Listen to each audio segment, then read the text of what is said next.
impromptu, kind of planned impromptu. Well, planned from 7:30 this morning, planned impromptu, because we didn't do a show last night because we ran late on an appointment in the Bronx. And so we couldn't come and see y'all last night. It's basically... Nobody in the Bronx ever says y'all, by the way. It's basically scheduled spontaneity, okay? But today... Whoa, that was slick. Slick scheduled spontaneity. Alliteration, Linda Ray's middle name. So we've got a few things that you guys are going to want to buckle in about, because we're going... buckle up. Buckle up, buckle in, get comfortable or get uncomfortable, depending on what motivates you, because we're going to get into details on a few of the things that not just pertain to the $2 million increase, but also the P022, and a lot of questions on how to fill it out. And our last video was more of an announcement type video, and we're going to get into the 5 pieces of information you have to provide on this form. We're also going to talk about the 2202. There are 5? You counted? Yes. Wow. Yes. I didn't even count. Yes. We're also going to get into... Hello, Dumel. Because we have beaten 4506T to death, we just want to share with you why it's important that we all get on the same page, okay? We're also going to talk about the $2 million increase with regard to personal financial statement, if that pertains to you or not. But hopefully you'll still be able to want to hang out with us. And what else is on the agenda? I think that is it. But well, I'm going to go over some of the changes on SBA.gov last week, including a clearer definition of the affiliations rule, the $10 million cap for corporate entities that own multiple interests in affiliated businesses, the credit score requirements for the $2 million, the personal not the personal the collateral. This is the big question mark. Collateral, giant question mark. Oh, yes. Yes. Which the real simple answer, since it's just Dumel who's on with us at the moment, no, is we have the real simple answer is there is no clarity yet from SBA as to what this collateral means. There's an intimation about real estate business property, but we're going to come to that. But Linda Ray's going to kick off the show by telling you how amazingly smart I am. Well, yeah, I know. I mean, it's not like you really need the validation and all of those fun things, but you know, we've gotten a lot. I like validation. We've gotten a lot of blowback from our adamant announcements of the 4506T going away, and it's not. And I'm going to tell you, there is a video that had purported that it was possible that the 4506T would go away because of a procedural... Not our video. Not our video, but a procedural change that I have this on. And, oh, let me take the banner off of the URL. I want to make sure you all see that this at the bottom that's highlighted... Okay, that basically tells you that the 4506T and removing this is a possible procedural change for the EIDL program. EIDL program. It doesn't specify EIDL. Let me put that up again so you can see it, and so we can all just take a deep breath. Yeah, you were right. I'm really not getting that validation I was hoping to be getting. No, I'm not done. How awesome I am. I'm not done. Okay, so at the bottom, it says 7A loans and 504 loans, okay? Now, everyone, I think, was hoping and speculating that maybe because this procedural change, and again, also in the subject of this, it says temporary, extension of temporary changes. You see that? I think what people were hoping was that if they're going to do it on these other loans, maybe they'll do it on the EIDL. Except that's not what nobody ever said maybe. Now this is the baby. This is the maybe baby. This is the validation that Trevor is so desperately seeking, because I don't think I hugged him enough today. Am I right?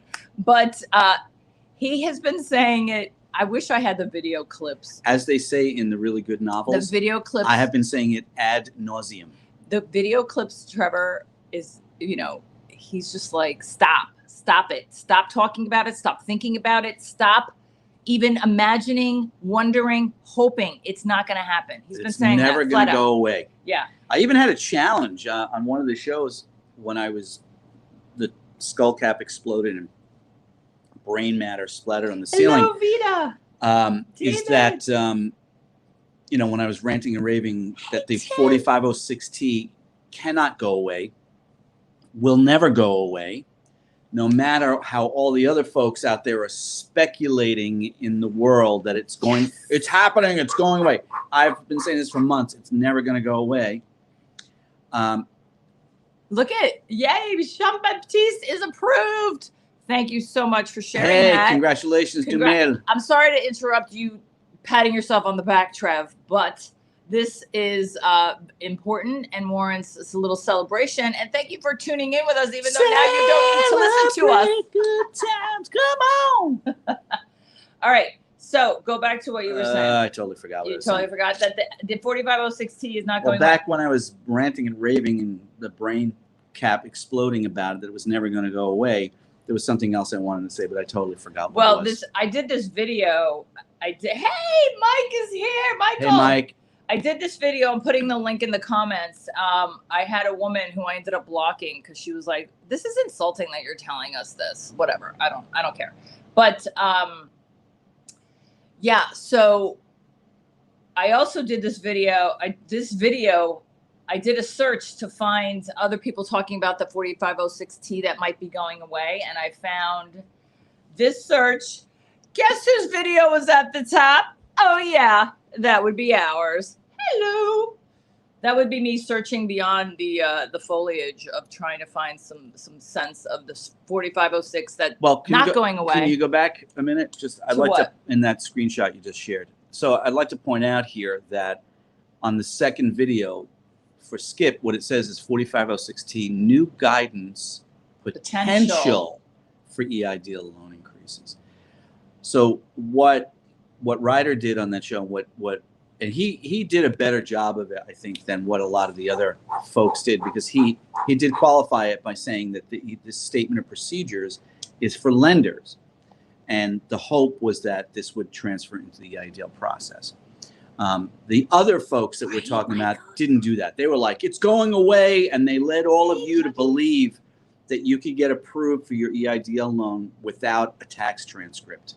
Without a tax transcript ordered directly from the SBA to the IRS, that you all could submit your stamp tax returns and your own transcripts. And I kept saying back then, y'all are wrong.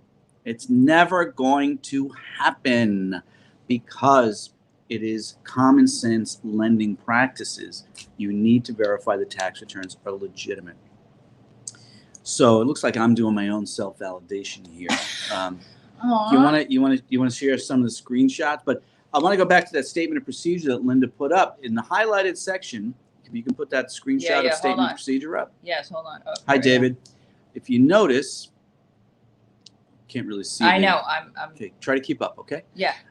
Disbursement of loan proceeds for a 7A loan and prior to submitting the closing documents to SBA counsel for 504 loans. Please note at the top of the memo. Yeah. 2, all SBA employees, 7A lenders, and certified development companies. Okay. This does not address the EIDL program. This was for SBA lenders and their internal SBA contacts who were signing off on the lender's approvals, that at the lender's discretion, they could close the loan without a tax transcript. And the SBA would allow them to do that because SBA was saying, you know, the IRS is backed up, which I've never believed that ever, by the way. But no. Okay, whole other argument. What the SBA did not give these same instructions to the EIDL, COVID-19 EIDL team. This was for lenders. And what I said back then, which rings true today, is no lender on planet Earth is going to close a loan, a federally guaranteed loan, without a tax transcript. I don't care if the SBA was giving them permission to do it. If you're a banker and your certification with the United States government is on the line in the event that you close a loan and that tax transcript comes back with a fake tax return, you're stuck with that loan. and your reputation is affected with the United States government because you Yes. closed the loan. No lender anywhere is going to do it. And I posed a challenge 4 months ago, to all of you. I dare someone to come onto this show and show me that you went to an SBA lender for a 504 or a 7A, not an EIDL, for a regular SBA loan, and that you got approved without the lender getting your tax transcript. I still maintain that challenge to this day because you know what? It will not happen in a million goddamn years. It's not going to happen because it's an important quality control check. So this is the thing I Now think. let's go back to Linda, who's going to continue my self-validation journey by sharing some screenshots from the SBA website since last Thursday. Right. Let's move on to that because honestly, we've beaten this dead horse on the we're going to beat it on the 4506T.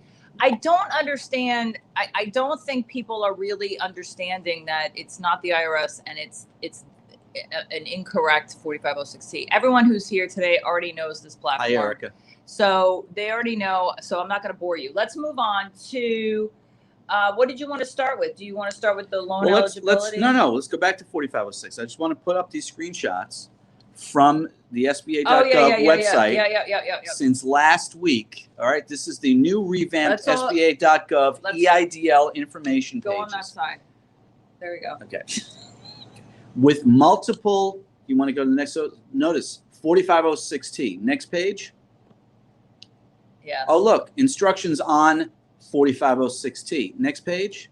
Yeah, hold on. I'm trying to remove the banner. There were 3 of them, I think. Yes. Right? The next page. Oh, yeah. So what is this? Wait, there was another one I thought. No. Okay. This is the website sharing. Then you can go to the PDF. So this is here. This is September 8th, 2021.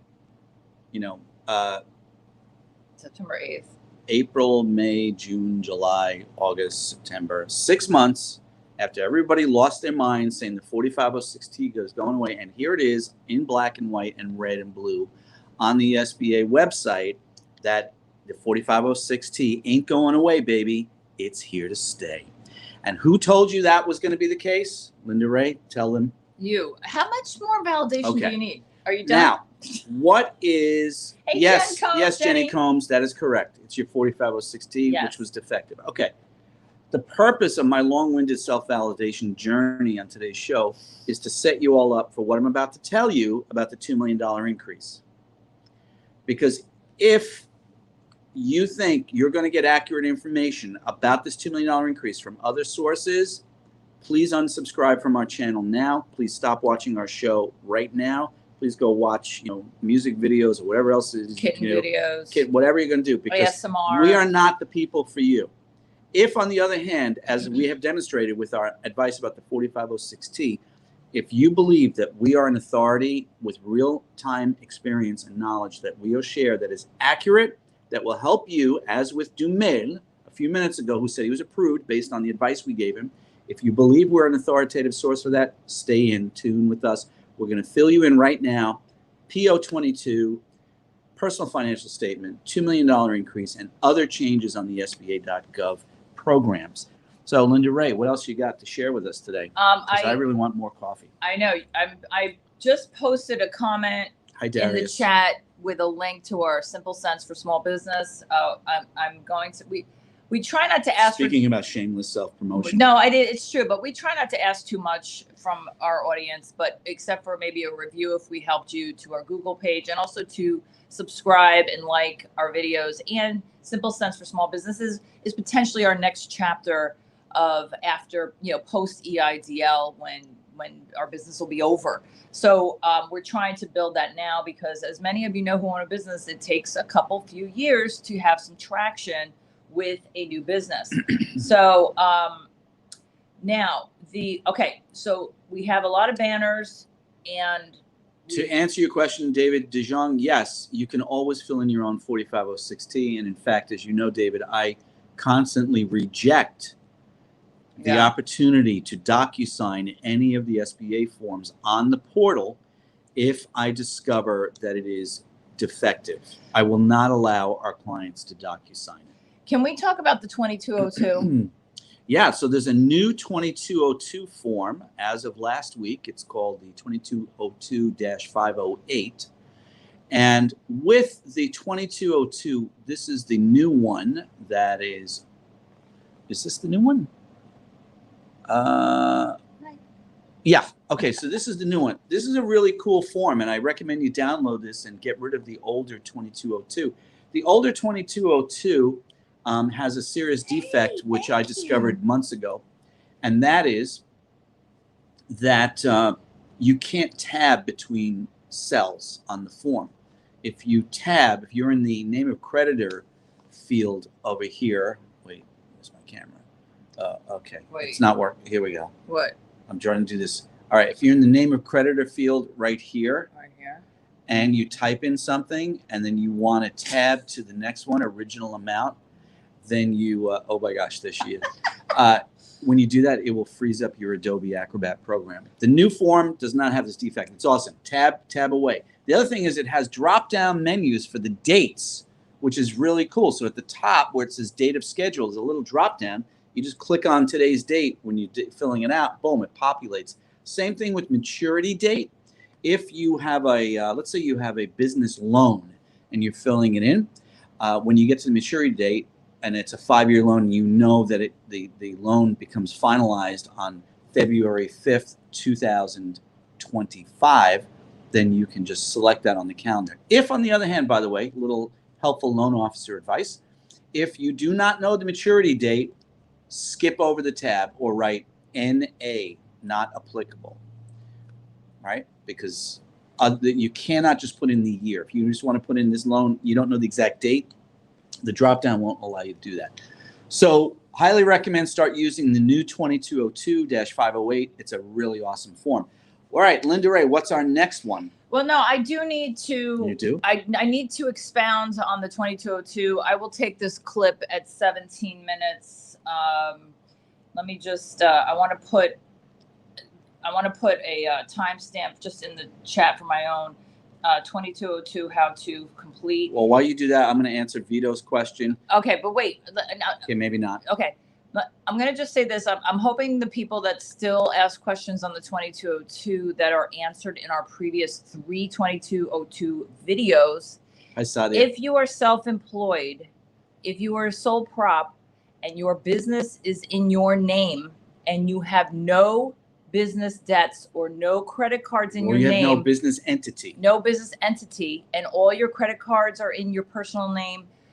There was another big question about a car loan being in your personal name. If the debts and the loans are in and credit are in the name of your personal name, you put NA and 0 and fill it out. You do not enter those debts on the 2202. I don't know how many times I answered this question. You only put on the 2202 debts that are in the name of a business entity.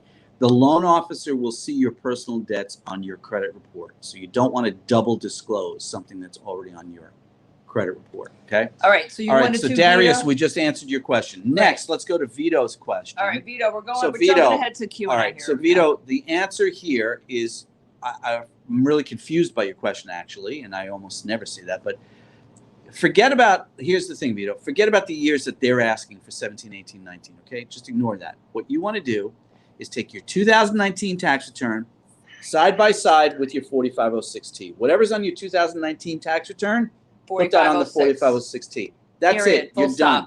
Finished. Even if there are incorrections on the tax return, like maybe there's a middle initial that's not yours, or maybe there's it says ST period instead of street, whatever, you exactly, even if it's inaccurate, exactly. Whatever your accountant put on the 2019 tax return, misspelled name, address, whatever, put it. And by the way, just to be crystal easy, clear for you, the instructions on how to fill out a 4506T, not only do we have multiple videos on them, but not only are they on the SBA.gov website, there you go, but also if you have none of that access, guess what? You got the form. The instructions are actually on each line of the 4506T. It literally tells you what to put in the box. Sound effects of magical fairyland. We have a new team member who joined our team a couple of weeks ago who we've been training on document control, document management, and this young woman, with no training from me, figured out how to fill out the 4506T on her own. Yeah. correctly Yeah. by reading the instructions on the form. It was actually a test I gave her and she passed. Okay. Yeah. So Vito, you're quite welcome. Love you too. All right, Darius. No, Vito, Darius, if you have not left a Google review, you need to do that right now, that buddy. or hit that little dollar Vito, sign and make a donation like we to our say in the channel. Bronx. Hey, pal. Hey, pal. You got to write that review right Write now, the review. pal. Write It's the either review, pal. donation or free review. Come on. We'd rather have One the or the review. other, both? In fact, we were at 199 reviews yesterday. We need Vito One you more. to be. You need to be 200. All right. There was another question I wanted. Okay. Oh, yeah. PT. PT. Here you go, PT. All right. So PT. PT. Here we go. Should I be hopeful? Yes, you should be Yes. hopeful. It sounds like a loan officer is trying to help, but I want you to bring some certain amount of skepticism to this because you don't have a 29. Okay, Linda, I'm sorry. Can we go back to PT? Yes. All right. Come on. It's Thursday. All right. Thirsty Thursday. PT, why have your tax returns not been completed by the IRS? Okay, let's just talk about you running your business, PT. Okay. Uh-oh. Okay, this is me. I'm about to go kind of brutal and Scottish on you here, PT. PT, you're sorry. Fire your accountant. Yeah. Like now. Like right first write the Google review about how awesome we are, pal, and then call your accountant and fire your accountant. And if you need a referral to a CPA, we got 3 different CPAs we'd be happy to refer you to. Because the fact that your 1120 for 2019 is still not showing up in the IRS system, why? Yes. Why? Yeah. Why? Why? You need a new accountant. Come on. It's 2021. I know everyone has their reasons. You can go on extension. We know how that works. We know the corporate tax returns are often a year behind, but you're now 2 years behind. That's something seriously wrong. I actually still see questions where they say that they've filed their 2019 taxes. What is that like? So what happens now? And without going into my head exploding, let me just clarify. Super clarify. The COVID-19, that's a clue, COVID-19 disaster was declared February 1st, 2019 to January 31st, 2020. The COVID disaster is literally 11 months of the year 2019. That should give you a clue that the 2019 taxes are essential for this eligibility for the EIDL loan. Thank you, Leo. So PT, I'm sorry. I'm sorry if you feel bombarded with our energy of Dumail wants to give us money, Linda Ray. Take Dumail's money. Dumail. Vito, mi amigo, qué bueno. Thank you, Vito, so much. Tú puedes pagarle a nosotros, no hay problema. Pagarnos. Dumail, there's a little gray dollar sign underneath the chat. There's a little right there, and it's kind of grayed out, but it's right under the chat where you're typing in. All right, Linda, can you go to CGS good question? Okay. CG. Is it CJ? CJ. Whatever was in your file previously, ignore that. Yeah. It doesn't matter. You have to put it in again. Yes. Okay. They're not just going to do not assume that the SBA, A, has the time to look for it, B, knows where to look for it, B, that C, the person you have is competent enough. If I'm your loan officer, first of all, it's a 2202. So let's just talk about pure loan officering 101, CJ. All right, here we go. If I underwrote your loan in July with a 2202 with your business debts and current balances as of July, and it is now October, because the SBA will not start approving the $2 million increases until October 8th. That's July, August, September, October. That's 4 months. I'm sorry, CJ, common sense underwriting. Didn't your debts change between July and October? Yes, they did. Your balances are lower, potentially, your payment. Maybe you've paid some of things off. So you will, just common sense, you need a brand new 2202, and the SBA is going to ask for it. So, but you know what? All right, get it ready now. So CJ, I'm just going to say this as a understanding the questions, because the poll we did. Vito, Linda linked the review for you there. I did. Thank you, Dumail. Thank you so much. One of the things that we did was that the majority of business owners, they didn't understand the process of applying for a loan. It is not for the faint of hearts. We don't think that anyone who's never been through this process as a small business owner should just get it and catch on quick. We're not saying that, but we are saying step back, take a deep breath, slow down, and apply common sense lending practice. Pretend you're the bank. Pretend you're lending your own money. Okay. Linda Ray, can you pop up Justin Tatum? All right. Justin is on the show. I want to share with everybody the email that I got from Justin a few minutes ago. Yeah. Okay, Justin, you're a rock star. Justin, the subject line of the email says, Operation Get More Money. And in the first sentence, Trevor, thanks for the call this morning. Chase. I wasn't expecting the subject of the call. So if it's okay with you, Justin, I'm going to share. Justin's file was declined twice before he hired us, and we got it. We worked on his appeal, and we had a loan officer who was rather recalcitrant in terms of speaking to us directly. They only wanted to speak to Justin, and Justin and I finally convinced the loan officer to speak to me, and we did that.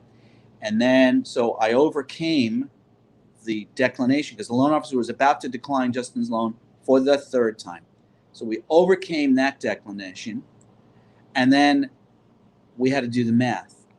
And I had submitted detailed paperwork, including SBA 3501 and 3502, and affidavits to roadmap the loan officer to the correct conclusion about how to properly calculate Justin's business income for the loan, because he had just opened his business in January in 2019. And his revenue had no revenue in 19, so the revenue was in 2020. And so this is something we've spoken about a few times, that if that's you can be approved, as Justin was. But what's the challenge is leading the horse to water, leading the loan officer to do the math correctly. And in this case, in that conversation with the loan officer that day, I had a number that I wanted the loan officer to use based upon the accurate data on what Justin's business should have earned had COVID not happened. That we had government contracts to back it up. We had paperwork.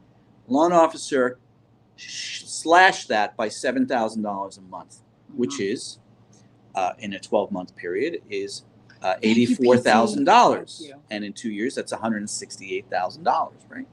Okay.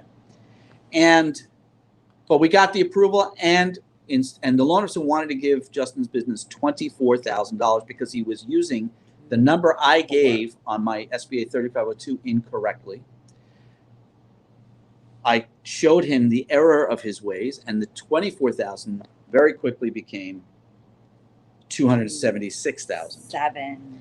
That's why we tell you folks how to approach this, as I do as a loan officer. You have to advocate for yourself, but you can't just say, hey, listen, I'm entitled to this money. You have to give it to me. You've got to work the file. That's what we used to say in the mortgage business. Work the deal. You cannot assume the person reading the paperwork understands the paperwork they're reading. So you've got to walk them through it, which is what I did. But that having been said, I was unhappy with the result because I felt that the loan officer and the SBA should have used the full amount that Justin's business was entitled to receive had COVID not happened. He had a government contract, after all, which would have paid him. Yes, this was practically guaranteed money, right? Except the loan officer, and I was. Listen, I grew up on the streets in New York City. You gotta learn when to, choose your battles, and when you gotta walk away. And I'd overcome two battles already. Number one, I overcame the objection to decline the loan. I got approval, and then I got the math from $24,000 to $276,000. I said, you know what? I'm not going to argue with this guy because it could derail the whole process. So we took the $276,000. But today I called Justin because I want to see about revisiting that to get an additional $180,000 for him, which his business is entitled. And in his business, by the way, because of COVID and because of the nature of the work that he does, he's actually still suffering an economic injury to this day. Yes. Because of COVID, and has concerns now about Delta variant further impacting his revenue in the future. He's literally said to me this morning, it's not a matter of if, he said, it's a matter of when they close it down so I can't go to the government location to do my work. And so he's already anticipating another loss of revenue. I also want to share with you. Thank you, Mike. Another, I just did a video. I put it in the chat, a link to the 60-second video that I did last week sometime after talking to a loan officer. And these loan reps, you know, some of them are trying to be helpful, but some of them are playing God with your money. Oh, well, I thought we were going to save your rant to the end of the show. There is no reason to hold back on a rant. This is what we dubbed earlier today, the gatekeeper comes to me, when it happens for Linda, me. Linda wants to do the gatekeeper rant. Can we do some PO22 first? Yeah, PO22, yeah. All right. So again, if you are enjoying the benefit of the advocacy and the intelligence and the really good-looking Linda Ray over here. Oh, did you guys notice I got my hair done? Yes. I mean, I know a lot of you probably don't care, but it was since May 3rd that I had not gotten a haircut. So I was sick of wearing hats. And I didn't feel like I should go buy more hats so that you think I have like a totally awesome hat collection. Okay. So right, anyway. we will revisit Linda's gatekeeper rant shortly, but I wanted to be, but before we do, visit our Google review page. Linda posted the link a couple of times. Please write a review right now. Right now. Yeah. Small payment we ask you for. It's really tiny payment. Tiny payment. Take you 82 seconds. Unless you're Leo Palmer, whose review, not only did he write it once, but he updated it a couple of days ago. It is novel length. And so I'm sure that took Leo the better part of a week and a half to put that dissertation review together. Thank you for that, Leo. Did you answer his question? I'm not going to answer that on the show, Leo, but basically very quickly. How's that? Okay. All right. So next, Sadia commented on your hair. You're hysterical, Sadia. Thank you. Thank you, Sadia. David DeJean. I was thinking about no hat. All right. So let's do PO22. PO20. We'll get that up while you all are busy writing Google reviews for us. Oh, yeah. Okay. So the PO22 is the new version of what's called the resolution letter. Yeah. All right.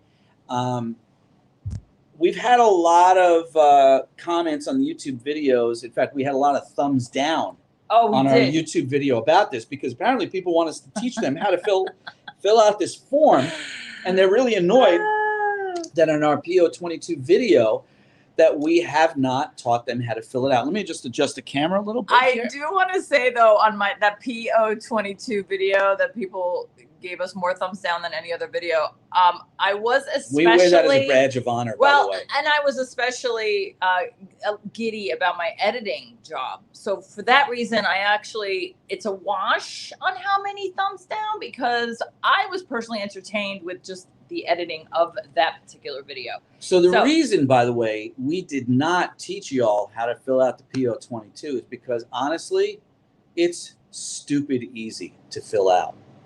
All right. I don't know. Did you do any blow-ups of the different segments of this form? No, but I can. You can? Look at the amazing technology. Of course I can. but while we do that, I am going to take the banner off so that you can share some. Maybe as I do that, Well, I actually need to see the form so I can walk you all through it. Oh, okay. So I can't really see it in that little tiny image there. No, I know, because that's the whole page. It got very quiet in the comments section, so that can only mean one thing. You all are busy over on Google writing reviews right now. Yeah, there you go. All right. We're back in our office today. We did a quick impromptu show this past Monday. We couldn't do WTF Wednesday last night because we ran very late on an appointment in the Bronx last night. Well, hold on a second. Now we're back in our office today. With Teresa is our awesome neighbor and friend in our little town here in Connecticut where we live, and this is her work. And I think Linda's getting another piece, but we're here in our office where it looks out on the village green here in New Milford. All right, here we go. I'm often distracted by some of the cool cars that go. We're in northwestern New England, northwestern Connecticut, and a lot of folks drive really cool, 68 Camaros and GTOs and Corvettes and stuff. All right, I'm back on track. So if you see me looking out the window, it's because I'm looking at these cool cars. All right. So let's start with the top. Application number and loan number, which is up here at the very top. The application number is your EIDL application number. which you will find on your loan agreement in the upper right-hand corner. The loan number is what is called the SBA disaster loan number, which you will find on your EIDL loan agreement in the upper left-hand corner. Thanks, Bob Norman. All right, thanks, Bob. So that's how you fill in those two sections. I'm doing this piece by piece, Linda, because you're going to cut this out as a separate PO22 video, I'm going to guess, right? Yes, that's right. But before we do have a public service announcement from our veteran. Can we go back to Justin? Put Justin's banner there, please. Yes. Justin, first of all, thank you. Everybody thank Justin for his service to our nation. Justin is a veteran of the armed forces. And listen, he says, if you haven't hired these guys, then you are playing with fire. I thought I could do it myself, and boy, was I wrong. They are worth way more than $2,500. Well, that is true. I will say that. Let me just. I'm worth at least $2,500. Thumbs up on that. $2,500. I'm at least worth $12,000. SBA caps our fee, and Thank you, Bob. So okay, can we go back to the form PO22? Yeah. Thanks, Justin, for that public service announcement. Keep doing that, dude. All right. So application number, loan number. Next box is resolution and certification of the name of the business, which actually, it says it right underneath, print or type name of the business. Now, I should add that this form is a fillable PDF, and as we say all the time, do not use your smartphone, folks. Oh, hold on. See, now that's when I just have to take that off, and let's just once again say it all together. Can I go warm up some coffee while you do that? No, let's I'm going to say go it- off camera and get myself some Let's coffee. say it all together. Put down the phones. Okay, good. If you do not have a computer, then I understand the challenge, but I will say this. Buy one. Either, go, I guess you can go to a library even though it's public, but you can do some things to keep whatever you're doing on the public computer safe and secure. But if you don't have a computer, then you got to do your best. But if you have a computer, laptop, desktop, whatever, put the phone down. I mean, never use your smartphone again for anything you have related to the SBA EIDL loan. When the SBA emails you and you get the email on your phone, put the phone down and go to the computer and do everything through the computer with the SBA EIDL loan. Too many times, fat thumbs, errors on the, I don't know about you, but I have an iPhone and I still, with the key, the way the keys are, I still get a little distracted. So please put the phones down. In case you didn't hear me, put the phones down. All right.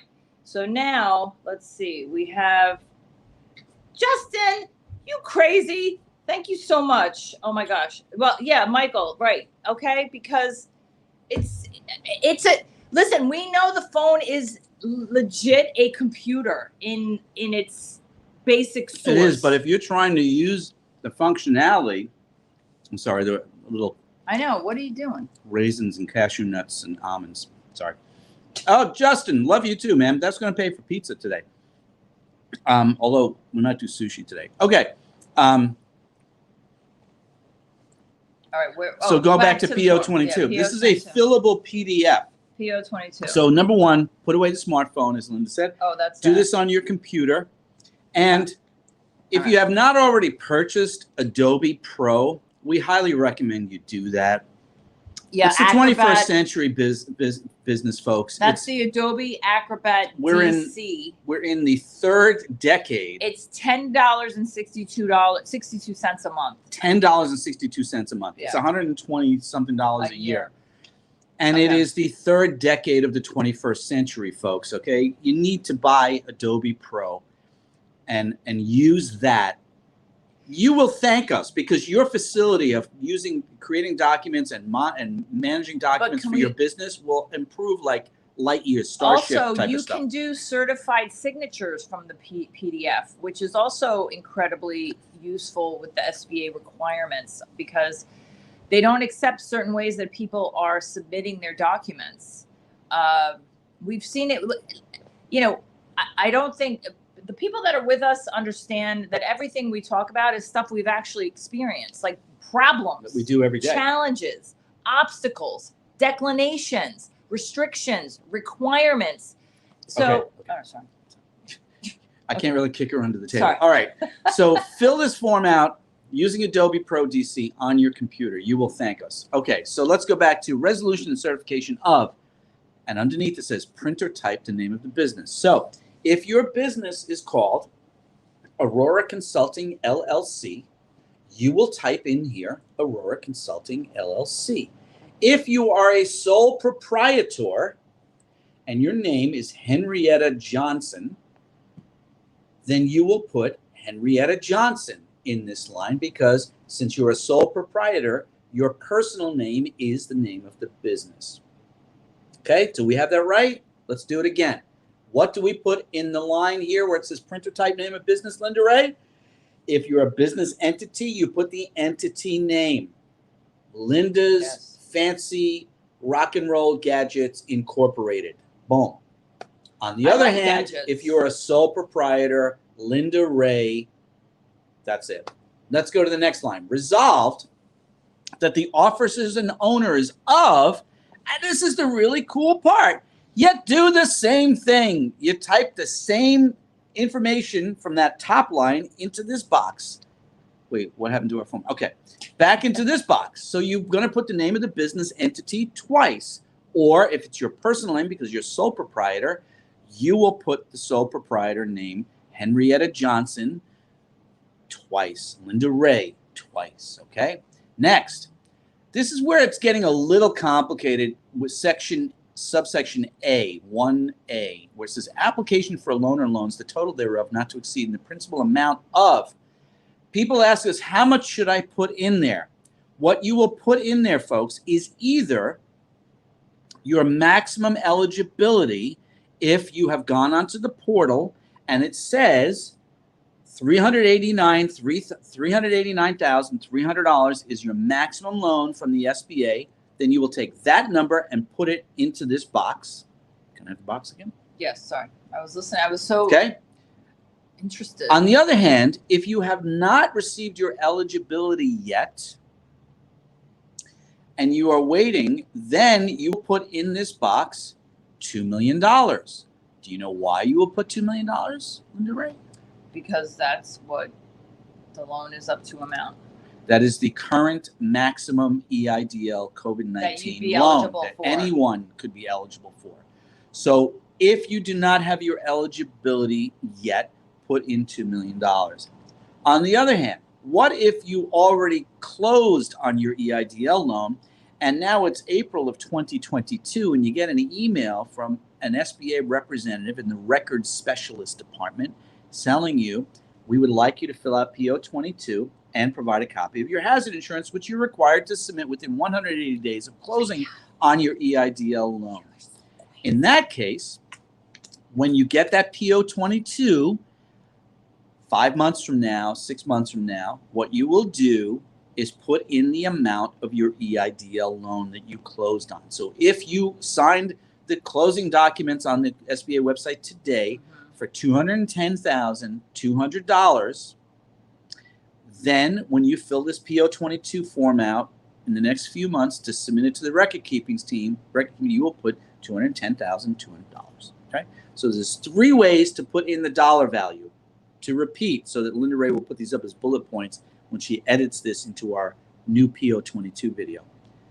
To go in the dollar box is number 1, the maximum eligible amount that you can see today on your portal if you have received an offer from the SBA. 2, if you have not received an offer and your loan is still in process for an increase request or a loan request, put $2 million, which is the maximum allowable amount under the current guidelines. Or if you are filling this out, 3, what happened to 3? Put 3. What happened? My 3 meets your 3. That means love. Does that mean love? I don't know. There's a 3 and a heart and a. If you are filling this out, number 3, for post-closing record keeping, you will put in the actual loan amount on your EIDL loan agreement. Do not put the amount of your deposit, folks. Oh my gosh. Let's say that again. Do not put the amount of your deposit. You know why? Because loans over $25,000, the SBA will charge you a $100 UCC lien filing fee. Yes. And if your loan amount, for argument's sake, is $210,200, When you are funded, you will receive $210,100 because they take the $100 for the filing fee out of the proceeds of the loan. Therefore, in the next 6 months, when you have to fill out a PO22 to send it to the record-keeping department, you cannot put in the amount of your deposit, $210,100. No, you must put in $210,200. Now, when we say deposit, we mean the amount of money that you received into your account. Because sometimes deposit could be like an amount of money that's paid or something. But with this is the loan deposit. So I think this is actually really important because you're talking about the 2 different times, even though you gave 3 reasons, 2 different times of when this PO22 could, thank you, PT, could come into effect. It could be while your loan is in process, and it could be post-closing for record keeping. That's really important to remember. So when you go to the website that I had up Mike here. Murphy, I'm going to come back to your question. Tina Redmond, I'm going to come back to your question. Where did I have the damn P? I had it. Well, anyway, if you Google PO22 SBA.gov, go there. Download that form. You don't have to Google it. Just go to SBA.gov. Well, it's easy to find. I know, but just download that form into a PDF. Put it into your EIDL document requirement folder. Does everybody have a folder for EIDL and then subfolders so you know where to find stuff? That's also really key too. I will tell you, we do for all of our clients. We helped a client the other day. It's actually Alex, the guy who does the tree landscaping work, tearing down all the ratty dead trees on our property. Alex, we got him an EIDL loan last year, and he needed a copy of the loan agreement, and Linda Ray found it in 42 seconds on our cloud server. Yeah. So, yeah. Okay. All right, so let's go back to PO22 before I answer Mike Murphy and Tina Redmond's questions. All right. So this is resolution. All right. So next page. We did the loan amount. No, just scroll. Yes. Next page. Next screenshot. Next screenshot. Okay. So further resolve, section 4, that the officers/owners referred to in the foregoing resolution are as follows. So, if more than 3 officers, okay. So Mike Murphy, who's a sole proprietor in this case, will put Michael Murphy. By the way, it's Michael, not Mike. Right. I know you like to be called Mike, but when I looked at your driver's license the other day, when I ran your credit report, it was Michael. And so your credit report should reflect, and your application. Full legal names. Full legal name, folks, not what people call you out there in the world. Not your nickname, wherever your name is posted. You know, they call me Crazy Scotsman, but I can't put that on legal documents, okay? Crazy Scotsman signed here. No. So let's go back. So Michael Murphy, we'll put here Michael Murphy, and then title will be sole proprietor. Yes. All right? Can we? On the other hand, if it is Michael Murphy's Amazing Awesomeness Incorporated, then you will put Michael Murphy, and in the title, you will put Chief Executive Officer, President, or if you're the sole shareholder of the corporation, sole shareholder. These are all acceptable titles. Can we talk about titles, please? I think it's important to talk about titles by way of the formality of said titles, because I know in the 4506T, yes, we're bringing that up again, because 4506T gives you instructions on the line of how your title should be depending on your entity. So I want to clarify with this form. Why don't we, I'd like to revisit that in another video in the future, because we actually have in something from our roadmap to reconsideration. But I understand that, but the form is up now and we're doing a how-to to fill this out. Okay. I want to make sure that people understand it, because some people are like, all right, well, I'm self-employed. Do I put self-employed? I'm an owner of my own company. Do I put owner? Because I know there are titles like president, CEO, sole member. Okay, let me answer the question, because I see what you're doing. You want to edit this into the final PO22 video you're going to extract from today's live show. Okay. Yes. Gotcha. Hey, Larry. All right. So let's talk about titles. If you are a sole proprietor, what does a sole proprietor mean? It means you file your income on Schedule C of your personal IRS Form 1040, personal tax return. While you might, as in Michael Murphy's case, you might have a DBA, and the DBA might actually have an EIN number, you are considered a sole proprietor by the SBA if your revenues are deposited into your personal account, right?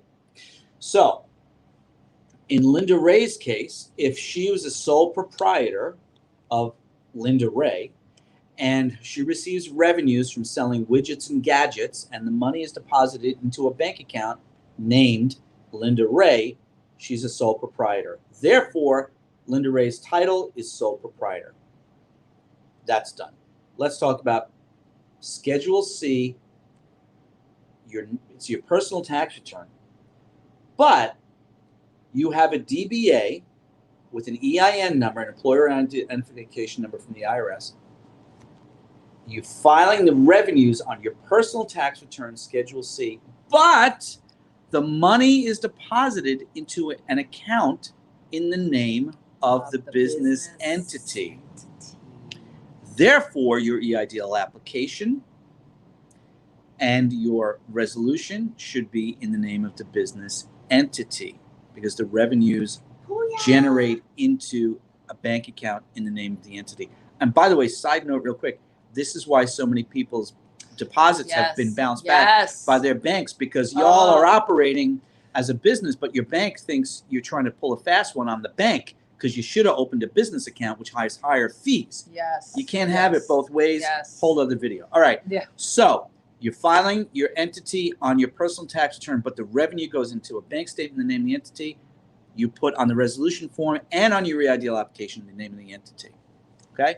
If you file, and your job title, by the way, in that case, so if it is Linda Ray, on the personal tax return, Linda Ray, DBA, Aurora Consulting, LLC, and if the money is deposited into a bank account in the name of Aurora Consulting, LLC. Wait, you just said Linda Ray's DBA, Aurora Consulting, LLC. Because it's on your personal tax return. Okay. Okay, it's not really DBA. I'm sorry. Take out DBA. Yeah. Linda Ray, Aurora Consulting. So in that case, go back to PO22. Hold on, there we go.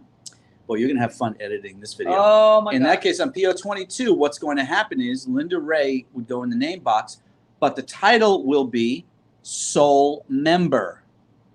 By the way, just as a note, owner is not an acceptable title. That's why I wanted because... Except, hold on. Oh, asterisk. SBA can confuse you because there are some applications for SBA, including PPP, including the EIDL, where there's a drop-down box, and guess what it says? Owner. Yeah. Clarity of messaging, SBA. Thanks for that. Generally speaking, you should not use owner as a title. You are either a sole proprietor, you're a single member, or you're a managing member of an LLC, if it's an LLC.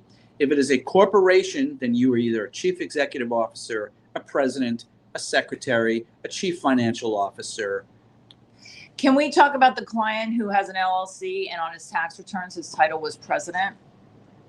Fire the accountant. Yeah. So, I think also with business owners, we've pontificated about if COVID wasn't a time for you to determine, okay, maybe there's some things I should know about how I run my business and operations wise, but I also know what I'm not good at, so I want to delegate.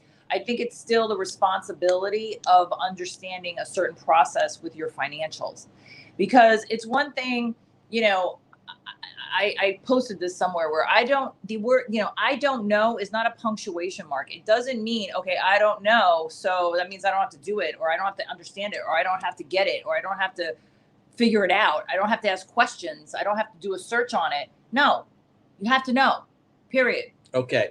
We're going to finish with PO22, and then we're going to come back to those questions from Mike and Ms. Redmond, and then Puya as well. All right, so this is the... Now you have signed with your name and title. And by the way, it clearly states, if we can go back just to the previous screenshot real quick with the different signatures. Okay, you'll notice, further resolve, blah, blah, blah. If there are more than 3 officers/owners, you must add additional pages.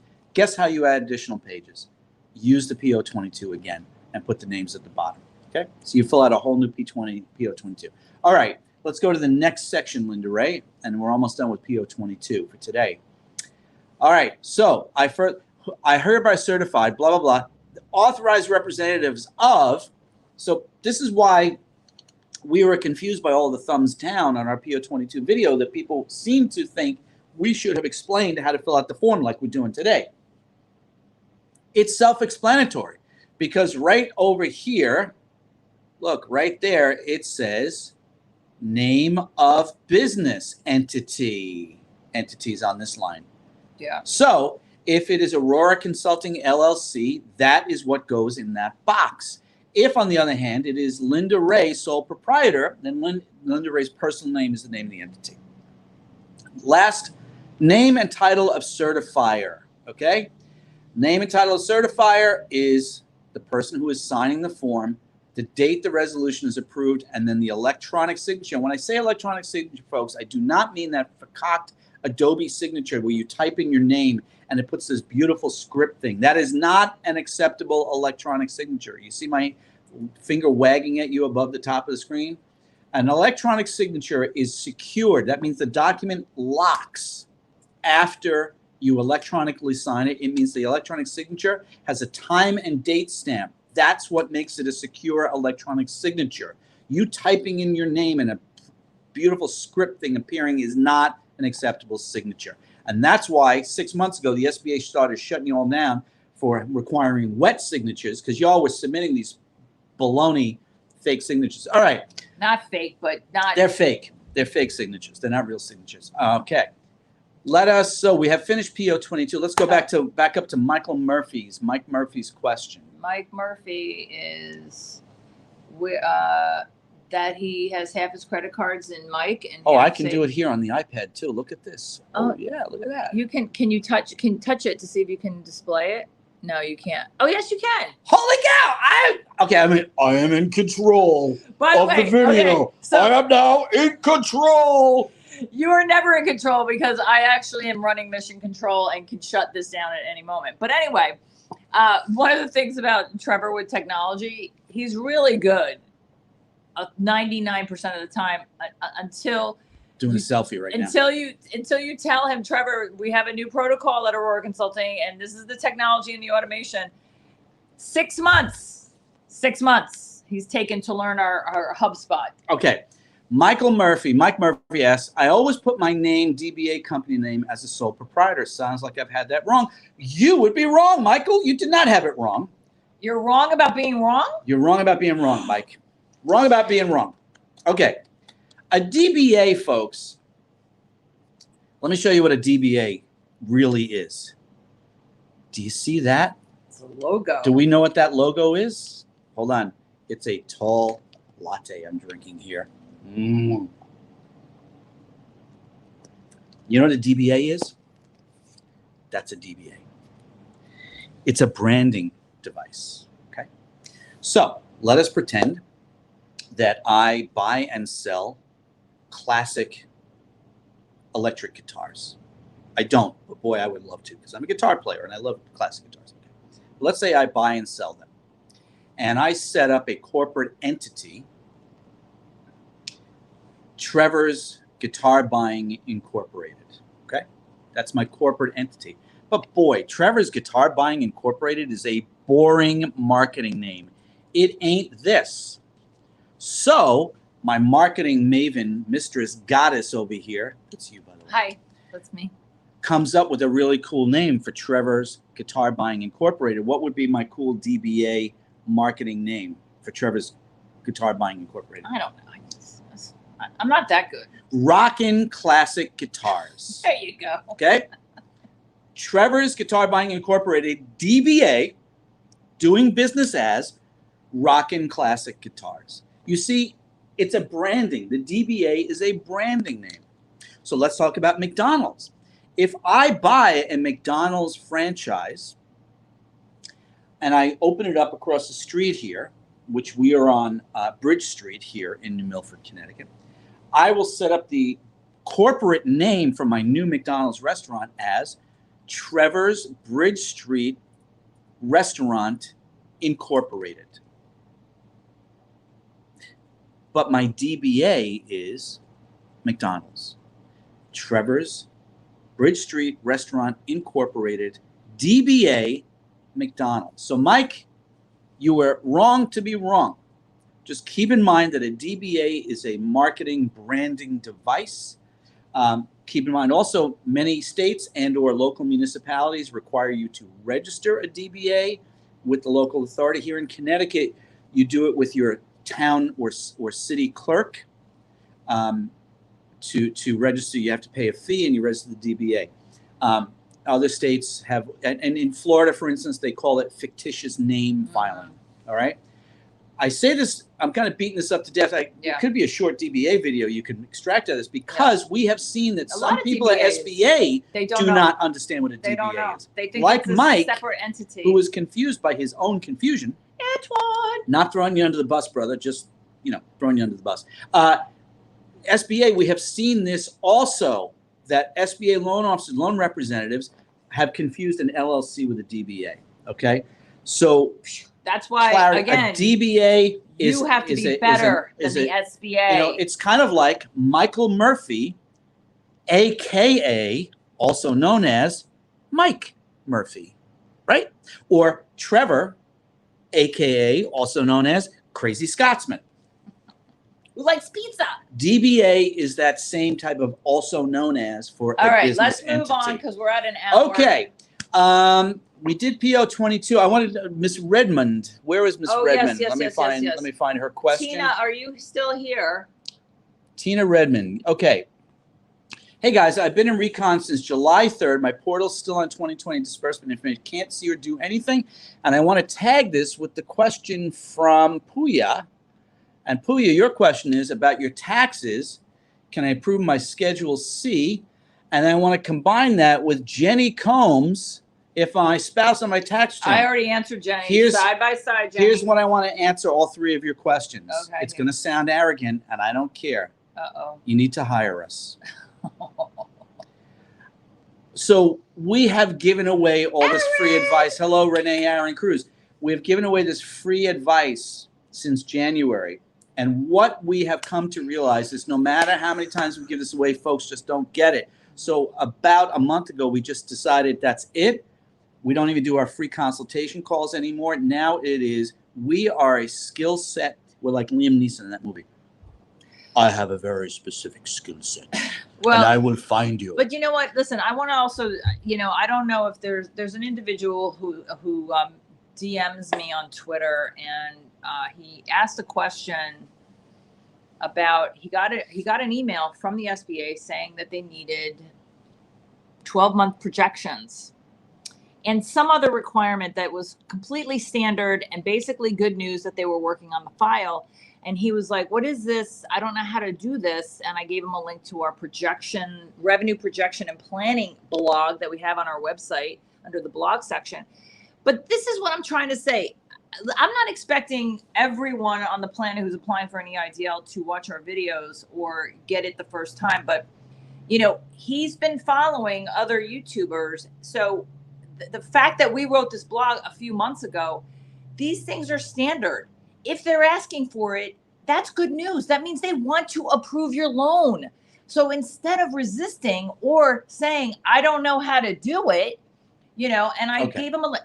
Sorry, but I gave him a link. Tina Redmond, the reason I'm being an arrogant Scotsman and saying that you need to hire us is because I know how to resolve this problem for you. And essentially, we will take over your process. Who is this? This is Tina Redmond. I pulled it up to the banner. Oh, yes. The banner, okay. Because Yes. I know how to do banners now. So watch out. I'm a danger. Uh-oh. I'm a danger to your world, Linda Ray, right now. Yeah.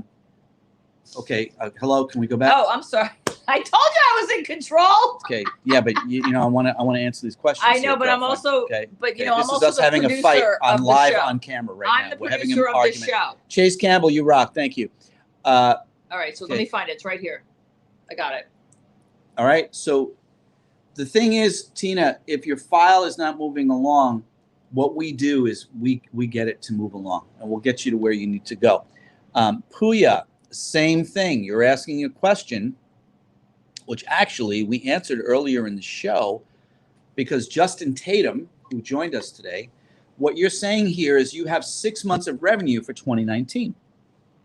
Yes. And so what you want to do is convince SBA to calculate your 24 months of working capital based upon 6 months of revenue.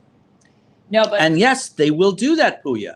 But how do they do that? That's why you should hire us. But because Puya, we know how to do that. And Justin Tatum is living and breathing proof of our ability to get that across the finish line. While we cannot guarantee an approval to anybody that hires us, SBA requires us to say that to you. The bottom line is we know how to resolve this problem. And Jenny Combs, I know you have asked this question similar times, but again, this is what I, as the underwriter and loan officer at Aurora Consulting, and my team of trained document professionals, we have 3 people working for us now, we know how to correctly fill out a 4506T. And also we've done videos on these. Now, maybe the videos aren't as, you know, exactly step by step, but that's why I excerpt the live footage into shorter bits. And Puya, we did a video, our live video, I put the link in the chat, there's timestamps in the description. And at 8 minutes and 30 seconds, we talk about if you started a business in 2019. But, you know, Leo Palmer says it best. Leo says, guys, for this complex reason and many others is why you should hire Linda Ray and Trevor to help you and represent you through this entire process. Folks, that's what we are.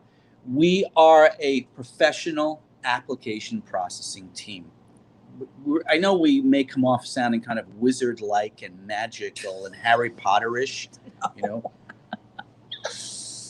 Oh, I'm gonna have but fun we're with those not. sound effects It's on just that one. paperwork. And I actually happen to really love doing paperwork, and I'm really good at it. And That's an anomaly right there. So that's what we are. And it's really this whole EIDL process, even with all of SBA's massive dysfunction and zaniness, thank you, Mike Murphy, you know, is the fact that it's really just about the paperwork. I've taught loan officers when I was a mortgage banker. I've taught dozens and dozens of loan officers. I used to tell them all the time, your application and your paperwork will make you or you break you. And you're working on 100% commission. If you want to get paid, it's all about the paperwork, folks. If you want to get your EIDL successfully put through, while we cannot guarantee the approval, you should hire us because we're really good at it. Just yesterday alone, how much in one day of approvals? $940,000. Since 7:30 a.m. yesterday until about 3 o'clock yesterday afternoon.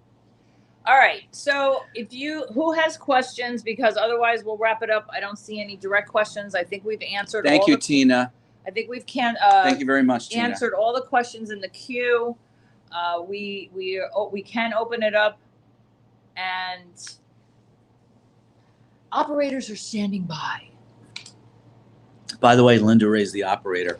Oh, can I while we're waiting, if there's a question, one of the things they're trying to dissuade when you guys want to update status and call and find out what's going on. And if Larry, if you're still here, this might be a special message to you. They discourage it. Now, why do they discourage it? It's not because they don't want to share information with you. There's so many hands are on your file, depending on the stage that it's in, that a lot of people won't be able to update you on exact why the status is what it is. But this is the other thing that I think is most important to understand. If you're just curious about what's going on with your file, it's taking away from the actual underwriting to get the approvals on the file, because they have to stop and answer your question. And then however the average time, is it 7 minutes? Is it 17 minutes? Depending on how long they put you on hold to have to go through the timeline of your portal. It's not just that, Linda Ray. Hold on a second. So SBA has a new messaging, which is why we went live past Monday, because we got one of these emails, and SBA said in the email, it's a new message from SBA that said, do mail, Linda Ray can give you the link. I'm going to put the link in the...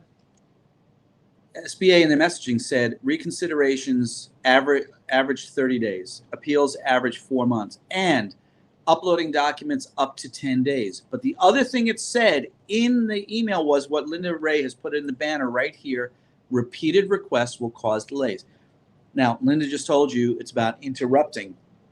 Okay, but you would think with a giant bureaucracy like the SBA, who have customer service reps and everything, right? So they can afford to be interrupted. There's another element to it. Are you okay? Do you want to take a breath? Well, you know, I'm talking a lot. This is the element to it. You see all this paperwork that I'm sharing with you, all this paperwork? Every time you call the SBA to check in your file, guess what it does? Is it generates a piece of paper. And then that piece of paper goes in your file. Now, here at Aurora Consulting, we use a pretty awesome CRM, customer relationship management software called HubSpot.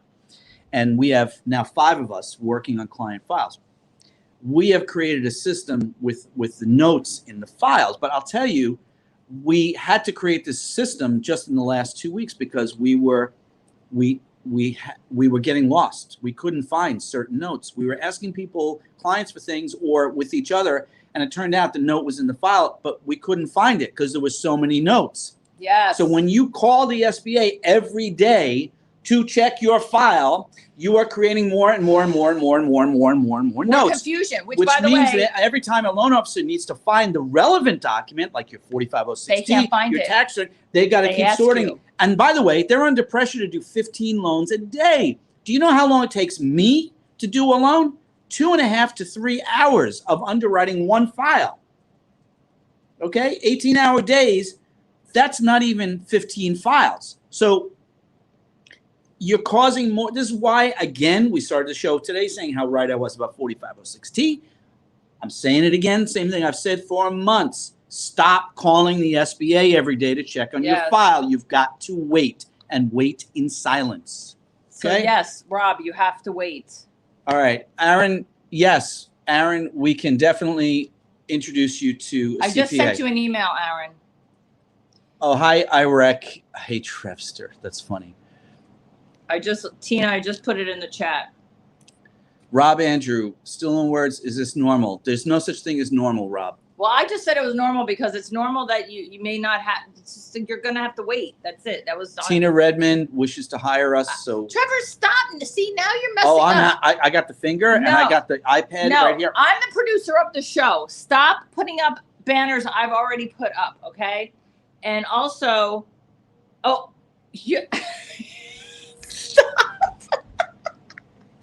no, can we also, Alexa? This is me just randomly honestly, selecting banners. Stop. Okay, stop. Serious, stop. All right, Alexa. Okay. You should hire us, Alexa. That's what you should do.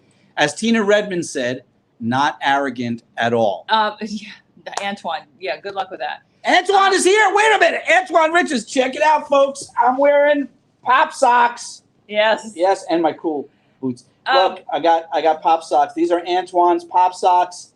Buy Antoine's pop socks because all the proceeds go to a worthy charity. Hey, Brian Yout, how are you? Brian, so nice to see you here. Read you here. And Brian, before you email me those questions, hang tight because your paperwork is almost done. So wait until you get the paperwork and then shoot us questions. Alexa, okay. I do want to I'm going to touch on not being the loan officer, but being a business owner. And I also, there is a video that we did. It's actually the trailer video to our channel. When you go to our dashboard, the thing is with what they do say unverifiable information, but don't tell you the exact piece of information. They're never going to tell you. They're not, but you have to now go back and you have to do the work to review everything you submitted and what inconsistencies about your business might be confusing. I'm going to tell you this, when I'm onboarding a new client and I'm seeing the questionnaire and I'm seeing the documents and I'm seeing the names and how they fill out all the different things that we require so that we can garner the intelligence of your file. If I'm confused, there's a reason that your file was declined. So you have to go in and be a detective to find out what information could possibly maybe cause them to ponder on, wait, what is this business? What's the name of this business? What's the type of business? Where are they located? Maybe have you moved? Are your addresses different from your tax returns? Is your current address different from the loan you got last year? I mean, we can go on and on, but that's just a sample. We did a video on that, which now I really don't know where it is, but it's the trailer on our channel, where I start out saying we've seen some stuff and you can't unsee that video. Watch that video, and then you're just gonna have to do the work. If you don't want to delegate it, you got to figure it out. Support. That's a good question, Jenny. It really is going to depend. No, but if you decide you go through the roadmap, I mean, Trevor. There's no support, to be honest with you, No, Jenny. I mean, we can't. We don't have time to offer the support. What we do is the roadmap is set up as a course. As you will see, if you buy the roadmap, Jenny, I took extreme care to give massive levels of detail And to also, really create an experience where it walks you through every eventuality. And then, of course, if you buy that and you are still frustrated, we will give you the credit of the cost of the roadmap towards our full consulting. We didn't set up, the price is not set up to then be able to have unlimited access to us with emails and calls and questions. There's no possible way that we can do that for the price of the roadmap. David DeJong, I'll let Linda Ray answer this question. Does a new client still have to be denied before you take them on? No. No. We take over reconsiderations that are in process I'm confused all because the time. if we haven't taken them on yet, they're not a new client. That's why I was confused by the question. Unless you're talking about a person you know who's already a client. But yeah, we've taken on people who are in process and they don't have time to deal with it anymore, and they just want us to facilitate it and finish it.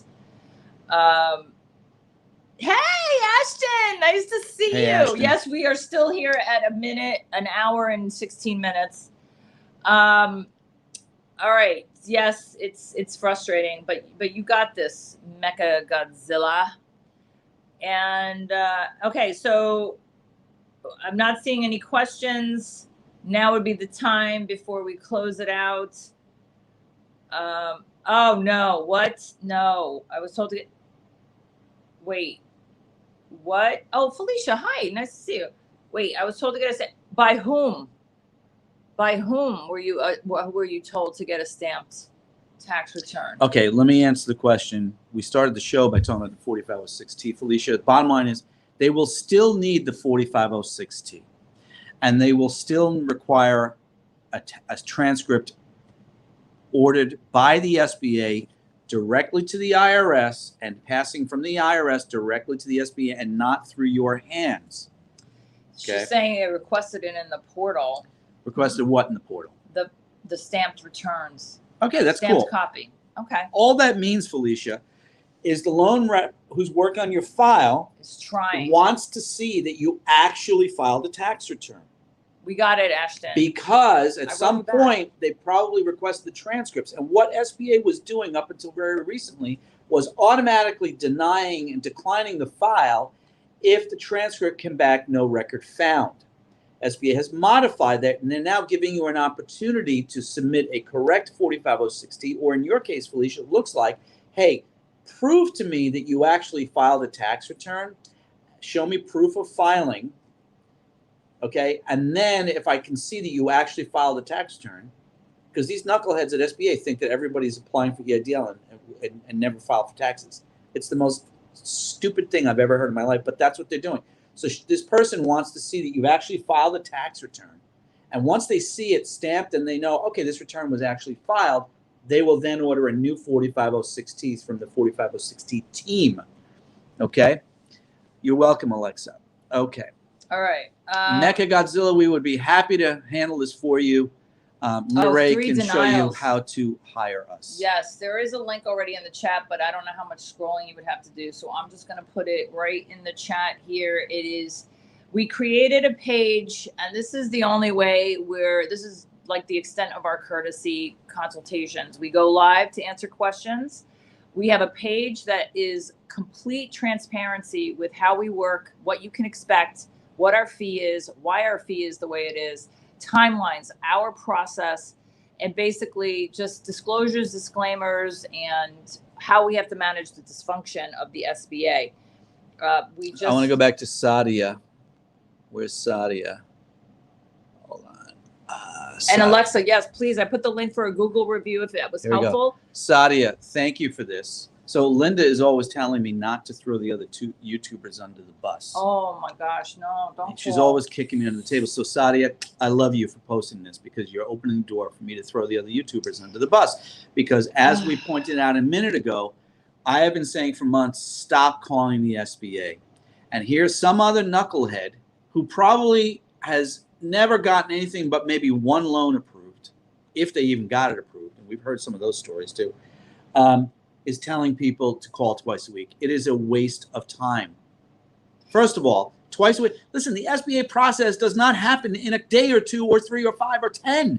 It's months. So you've got to give the SBA time. Commercial financing before COVID took 3 to 4 and 5 months to get approved. Now, hold on. What I'm doing. And this is from the SBA email from Monday. By the way, this is on our community tab. If you go to our channel, the main page, which is where our trailer is, Alexa, that I told you, on the community tab, this was done. I don't even know what day this was done. When did I do this? It was 2 days ago. And this is the email that was sent that prompted us to go live on, live was September 13th, Monday. The thumbnail says EIDL timelines. Now, we did have a comment that I thought was very astute by someone who says, the email says, don't call, it'll delay. But then it says in the email, if you have any questions, contact customer service. Well, this is classic SBA messaging, by the way. But it's still amazing that they've been listening to our videos, obviously. There's a lot on the new SBA website, which we're going to go into in just a moment, because we still have quite a bit to cover today. It's going to be a long show today. And thanks for joining us. So, you know, as clear as the messaging is recently, and as convinced as I am that SBA has been watching our videos and stealing all of my and Linda's ideas, that example is a perfect how the SBA can't quite seem to get it right. Which, by the way, if you go to irs.gov, and you want to learn how to fill out a tax return, file your taxes, et cetera, boy, the messaging on irs.gov is crystal clear. You know why? Because they want to collect your tax dollars. Yes. All right? If you want to buy a house and get an FHA, Federal Housing Administration, government guaranteed insured mortgage, you can go to FHA.gov right now and read some really crystal clear guidelines on income, assets, credit, appraisals, and all the things you need to think like a loan officer and prepare how to become a homeowner. Okay, I'm just SBA.gov. Good luck with all that. I'm just saying to IREC, we talked about this about an hour ago. I haven't created the timestamps, but I actually went on a little bit of a rant about 2202 and debts in the name of the business versus personal name. Please do okay, a replay. So we're going to move on. Linda Ray, let's go. Can you go to the screenshot I gave you of SBA.gov, the new requirements? Requirements. All right. Yes. So today so far, as folks, in eligibility, we've done the new 2202-508. We've done PO22. And I'm going to go through the new requirements. Then I'm going to talk about the $2 million increase. This is the eligibility. Are loan the program eligibility. you want? Okay. Can you blow that up, please? It's kind of. You're the technology girl. I know. I'm just saying, I'm not over here hitting buttons on the banner. I know. I'm gonna have to do. I can do it. So give me a second. Give me a second. Thank you, Jadu.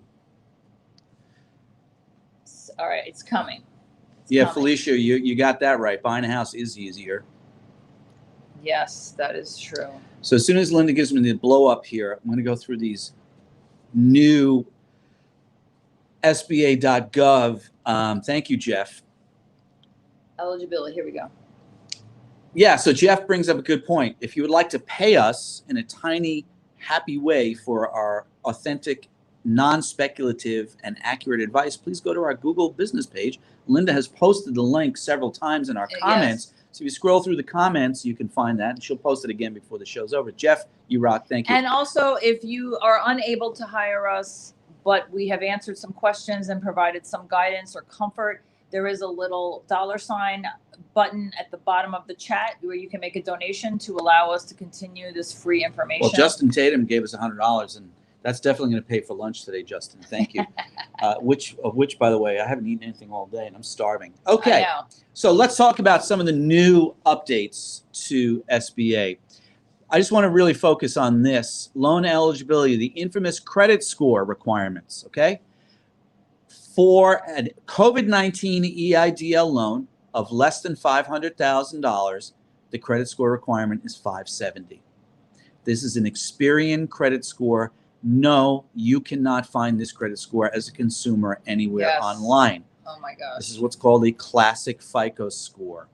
So even if you go to Experian or myfico.com and you get one of those consumer scores, please only use it as a general guideline for your where you're, own purposes. because I personally, as a mortgage banker, I have read thousands of credit reports, and I have seen the credit scores differ by as much as 100 points in either direction from the scores you all can get on these things. This is another thing too that we see that we have to shut down with people when it comes to credit.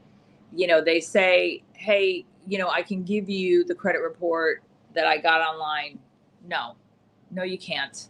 It's rubbish. It's nonsense. Thank you, David. All it is a guideline for you to work on the things you need to work on. If there are blemishes or challenges or something that could be, that you can get in front of if the SBA is going to object. So Ashton is living, breathing proof, because I ran Ashton's credit for him. We gave him his real credit score disclosure, which is the same credit score that the SBA is going to use.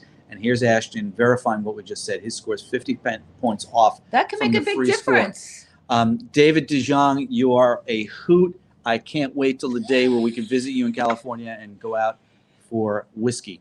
David, you should try. But I will tell you, David, there's actually, we can't really disclose it because it's very, very, very personal, but something happened yesterday which was massively positive in my personal life, and I'm kind of carrying that exuberance into my day today. That's really what's going on here, David. So thank you. We're gonna take this offline for you, okay? All right. Go back to the brands. All right, so let's go back to the eligibility. And so credit scores 570. If you are applying for the increase of more than $500,000 and up to $2 million, then the credit score is going to be 625. All right. This is a really interesting sentence here, which I haven't quite dug into this to understand what SBA is saying here, but I think they're giving us a message that gives us some pause to think. Okay. Hi, Mikia.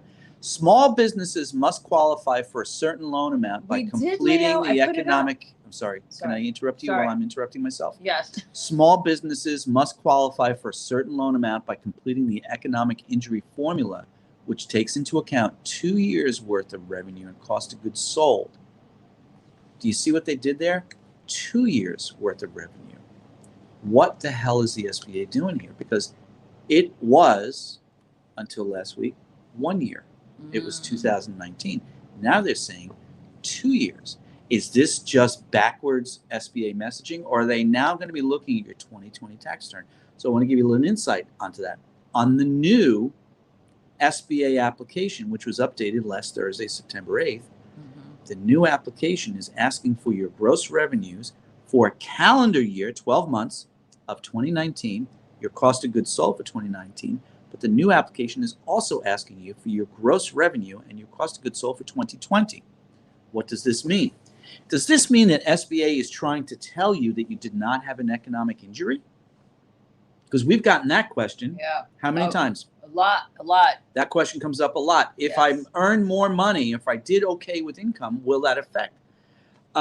So this is an open-ended discussion. We've got to try to sort through this and see how SBA proceeds on this. But I'll tell you, if SBA is trying to backtrack on this and tell you folks that you didn't have an injury because you made money in 2020, you got to fight that, because COVID has impacted pretty much everybody in a negative way. And I want you to remember what I am always saying about the EIDL program, which is this. The Congress of the United States of America created this program in 1953 to help eligible business owners after a natural disaster. The COVID-19 is considered in such a disaster. If you're an American taxpayer, you're entitled to receive these monies, and you must fight for these monies. What are you willing to do to get this capital that you need to keep your business going? I'm saying that to you to help prepare your foundational element on how you are going to attack the SBA's program when they come back with their stupidity and try to not give you the money. Which I want to hand over this before we go into the $2 million increase. Somebody wanted to do today a gatekeeper rant.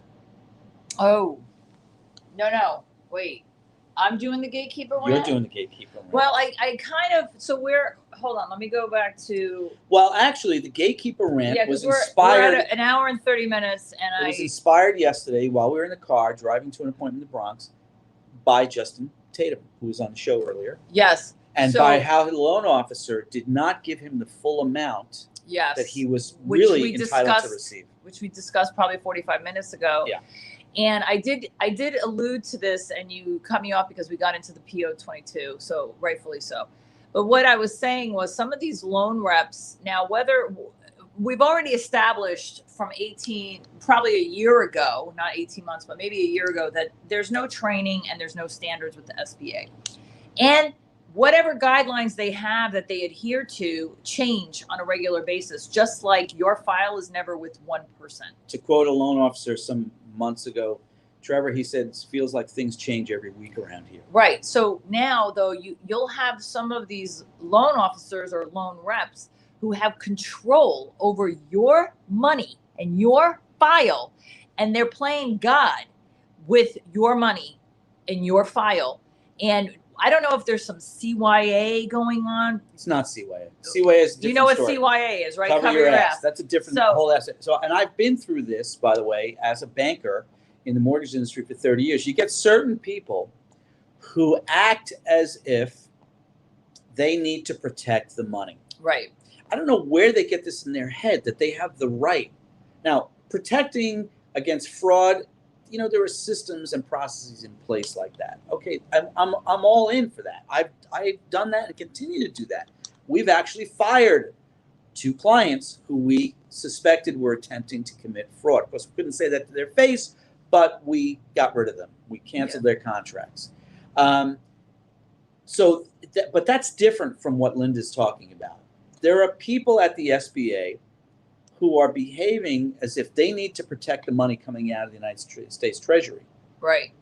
You know, I think too that some of them, if they have any experience with financing or loan underwriting, you know, I think they're forgetting the trigger or the basis of the qualification and eligibility for this loan. It's not a 7A or a 504. You don't need the blood, urine, DNA, blood, sweat, and tears. You know, this is, you know, Well, you need the blood, sweat, and tears. You got to do the work. Well, but you shouldn't have to provide blood, urine, and DNA analysis to get an EIDL loan. Yes. And that's what we mean. There are people who are at the SBA behaving in their bureaucratic manner as if they have some kind of mandate from the United States Constitution or Fort Knox or wherever it's coming from to protect the government from you getting money that you're entitled and eligible to receive. And we say this to you because this happens entirely too often with the SBA reps that we've come across and experiences we've seen with folks like you on the show. So again, blood, sweat, and tears, you do have to work for it. And keep in mind that there are folks who are going to behave as gatekeepers. So, Linda Ray, unless you have any more ranting, which, well, that was very mild. Yesterday in the car, Super sticker. Yesterday in the car when you were doing the gatekeeper rant, I was like, you need to save that energy for the show. And here you're like, oh, hey, man. You know, some of them I'm are like playing. ranting. Listen, Yesterday, like the some top of your head are exploded in playing the car. God. They're playing God. I don't know if they have an ego management problem, if they, you know, maybe they don't get enough love at home, so they come in and take it out on your file. I don't know, but I think it's absurd, especially since the SBA doesn't have or hasn't had proper training, and they don't have standard guidelines across the board for you to know if this happens in your file, then this will go this way. This will happen then next. There are no standards. There are no standards. The problem is there's not enough real standards in place at the SBA that are in plain Mickey, English that their own staff can understand. Mickey, your file is not lost in space. I already emailed you Guaranteed about it is how not we lost just in had space. 2 files. I shared this with Mickey. I'm going to share this with you all. We just had 2 files approved out of nowhere for a total of, hold on, don't, $889,000 between 2 files. Guess when they, $940,000. no, I'm talking about 2 people. One signed January 20th, another signed with us January 21st. Their files were just approved in the last week or 2 weeks, right? Okay. So January, I'm not saying, Mickey, now if you signed with us in June that you're going to have to wait to December, although December is approaching very quickly. Our leaves are already turning here in the New England to be area. clear, on those files, I did not submit those files until April because those clients, I Oh, yes. told them, Okay. I told So see, clients, April, I May, told them I did not want to July, submit their files because the August. SBA, January, 5 February, months. March was so dysfunctional Yes. that I just did, and we had already run some test cases on files we submitted in January, and I could tell from the response or lack of response, and so those files went in April, actually April and May, and they were approved and funded. So Mickey, your file's not lost. It's No. not. Okay. All right, let's do $2 million. About. Oh, there goes a really sharp-looking cherry red Corvette. Oh, Wow. yeah. Oh, yeah. A convertible, no Okay. less. $2 million. Can we go to the screenshot for $2 million? The screenshot for $2 million for the PFS? What screenshot? Oh, you mean the eligibility? The one you were working on? This one? No, there was another page I sent you on $2 million. Oh, okay, maybe okay. not. All right. No. Let's go to PFS. No, you did program highlights. This. There we go. I just need you to blow that up. Yeah, I actually didn't know you were going to totally get into this. So totally. Let me go in and grab it again. Where are you? Mecha Godzilla, you said, what do you think, Trevor? I don't know what you're asking me. Sorry, I don't see the other question. Yeah, the comments have been sort of moving quickly, so all right, so I'm hiding that, and I'm gonna bring up. Oh, I get it. This is Crazy Felicia. What do you think, Trevor, from Crazy Scotsman? I see what you did there, Crazy Felicia. That's funny. Thanks for adding some more humor to our already not quite humorous day. Okay, program updates.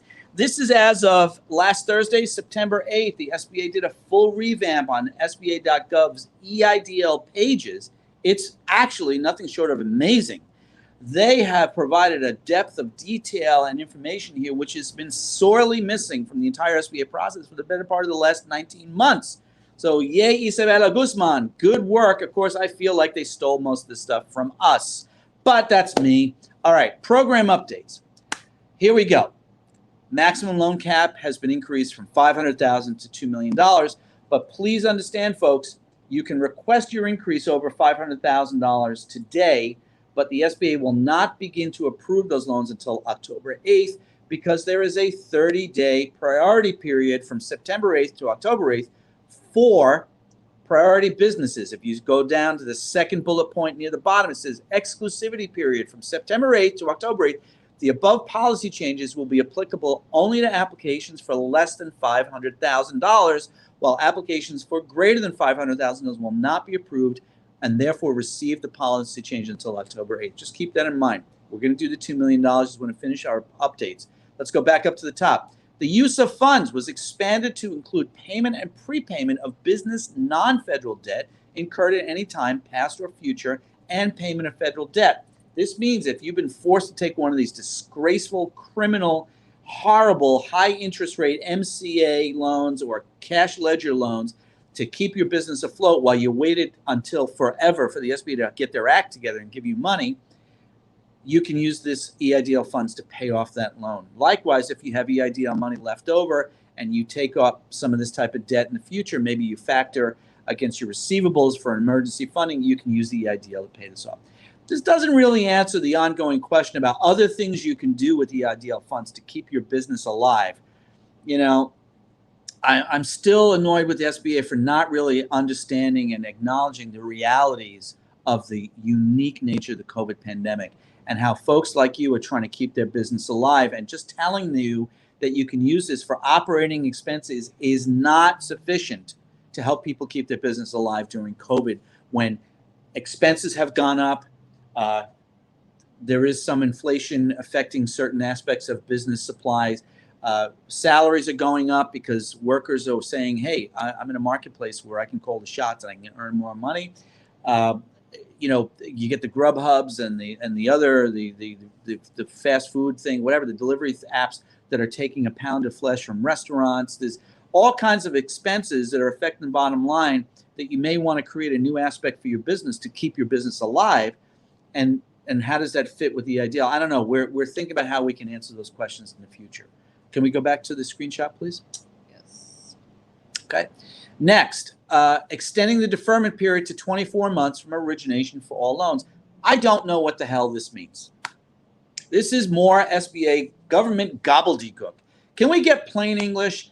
When you say from origination, folks at SBA, does that mean if I get an increased modification today, that the clock starts running today on my 24-month period? Because your next paragraph, your next sentence in parentheses says, existing loans with a less than 24-month deferment will be adjusted. So it sounds to me like you're saying that effective September 8th, everybody gets automatic 24-month deferment. That's what it sounds like, plain English to me. I don't know. Affiliation requirements. This is the next bullet point here. Simplified to an affiliate as a business you can control in which you have 50% or more ownership. Affiliation is one of these things that I get the heebie-jeebies reading the government guidelines about. I can't even understand it. Gosh, when I was doing the PPPs and I had to read affiliation, like my brains just melted down into my throat and out, vomiting out of my face. That is an appropriate Stephen King description that I hope really disgusts all of you, keeping in mind that Silence of the Lambs is one of my favorite movies. Okay. Next, developed additional path to meet program size standards. Not really sure what this means. I do know that the codes with the 7 are restaurant related.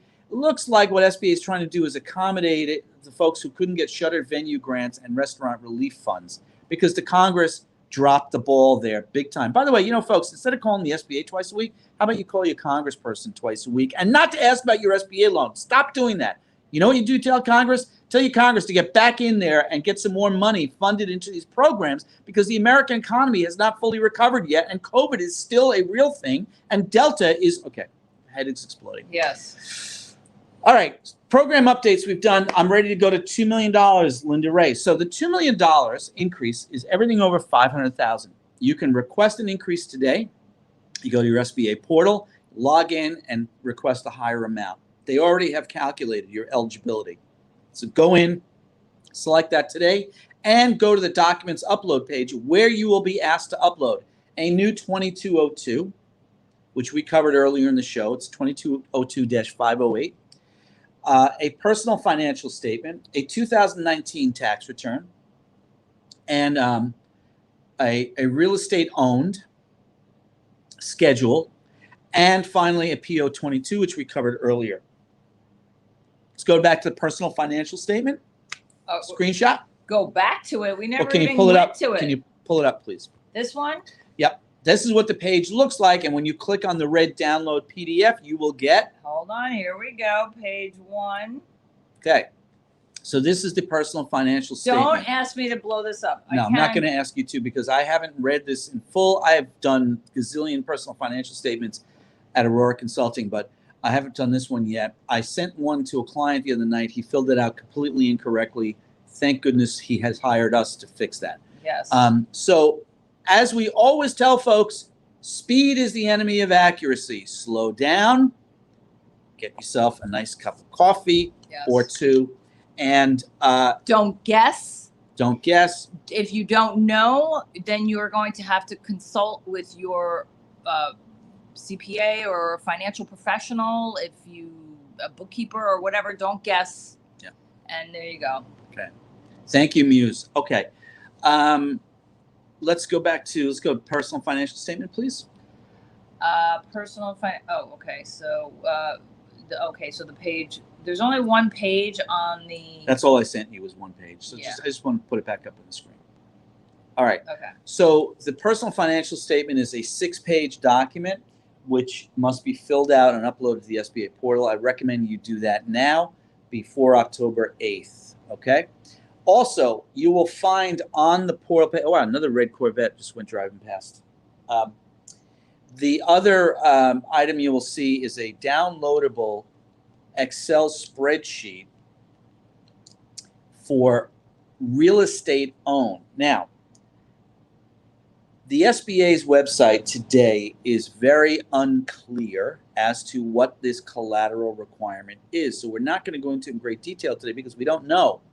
What it says in a PowerPoint that's on SBA.gov about the $2 million loan, it says business real estate. It does not give you any further detail. What if you don't own business real estate? What if you're a sole proprietor and you're working out of your house or your apartment? It does not answer those questions. It's one fragment of a sentence, business real estate. And then when you go to request the increase and you go to the documents page on the portal, you have to download the spreadsheet where it's asking you for an address of a property, the market value of the property, how much is the current mortgage you have on the property, and the type of property. I filled one of these out last week for one of our clients who owns his personal residence. So we filled it out. Here's the other thing that's kind of fakaked about it. I tried to upload the spreadsheet because that's how it comes off the SBA portal, and it says, we do not accept spreadsheets. Please convert this to a PDF. Come on, SBA, really? Come on, can you get your act together? Finally, please, these little details are so annoying. But last is the PO22, which will also be required for the $2 million increase. I think I've answered all the basics on the $2 million. Okay. While you're busy over here sending emails to people. Okay. I am, because I got Linda Ray, take us home. Okay. Well, the taking us home is we have, yeah, Felicia, let me just put up the banner on the collateral. Earlier we said there's not enough guidance, not enough concrete guidance on collateral. So you're going to have to hang tight on that. Yeah. So Trevor, yes. Trevor, I told you wanted to, yeah. So we have to do that. Well, I don't see any other questions here. And we've been on almost 2 hours. Wow. Okay. Oh, do you think that will be pushed? You know what? I got to say this on this stupid announcement that I don't know when it was, last week or 10 days ago, where they said they had 600,000 increases, which They claim to have cleared the backlog. I'm not saying that's untrue. They said they have cleared the backlog. They have not. That part is untrue. I know that for a fact. Now, if they're saying they cleared the backlog of 600,000 increases, then maybe that's true. But they did have a plus sign, which means more than 600,000, which is untrue. So if you follow that, then congratulations, because I don't even know what I just said.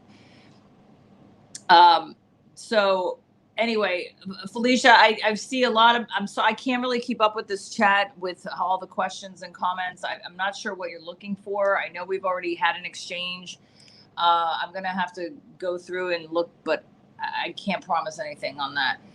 I think we're going to close it up. It's been an hour and 45 minutes. I want to thank all of you for joining us. I want to thank those who have made contributions by way of money to keep us afloat with the free information for folks who cannot hire us. And I do want to say thank you to those who left Google reviews, also as a form of compensation.